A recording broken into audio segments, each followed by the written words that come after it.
Salut à tous, regardez cette vidéo. Cette femme avait égaré son portefeuille dans un café-resto sans se rendre compte. Et cet homme qui l'a su est sourd-muet. Il ne pouvait pas appeler la femme à cause de son handicap et il a été obligé de suivre la femme.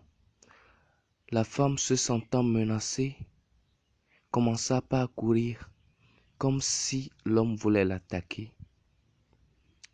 Elle courait et l'homme aussi était à sa suite. Elle courait, elle était essoufflée au point qu'elle perdait espoir. Elle criait au secours, secours, secours. Et bientôt, elle est arrivée près d'un jeune homme, des bandits, des gangsters, à qui elle narra son histoire. Elle a tout juste dit au gang que cet homme voulait lui faire du mal, ou l'escroquer, ou mieux, la voler. Elle s'est confiée au gang qui, dans leur ignorance, voulaient la protéger. Elle a narré son histoire et les jeunes hommes se sont dit qu'ils entendront plutôt le jeune homme.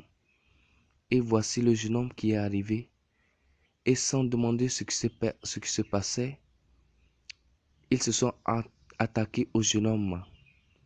Ils l'ont frappé à mort sans demander qu'il s'exprime. Ils l'ont frappé, ils l'ont frappé, ils l'ont frappé sous les yeux de la dame. Ils l'ont frappé à mort jusqu'à ce qu'un inconnu ne vienne à son secours parce qu'il était proche de la mort. L'inconnu a réussi à les dégager.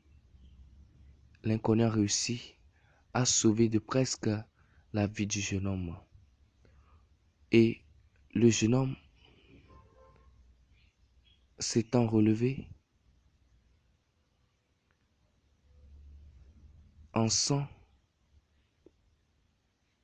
désespéré, ne sachant quoi dire, l'homme a demandé explication à la femme de ce qui se passait. Et c'est alors que le jeune homme, sourd-muet qu'il est, a commencé par...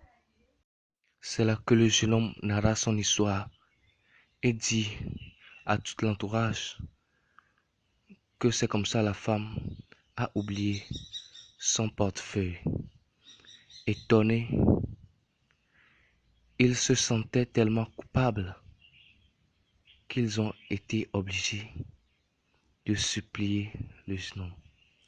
La femme, ne sachant quoi faire, s'est mise à genoux pour supplier le jeune homme ainsi que les gangs. Mais l'irréparable était fait. L'homme leva les yeux au ciel et, en voulant partir, tomba et rendit l'âme. Pour nous dire que dans cette vie, il faudra être patient. La patience est un chemin d'or. Bien sûr que la femme se sentait menacée, mais elle pouvait du moins se patienter pour voir ce que le jeune homme avait à dire, pour voir si réellement le jeune homme était un malfaiteur ou pas. Et voilà qu'ils ont tué un jeune homme, un pauvre innocent, un bienfaiteur. C'était trop tard. Dans la vie, soyez patient, car la patience ne tombe jamais. La patience est un chemin d'or. À plus.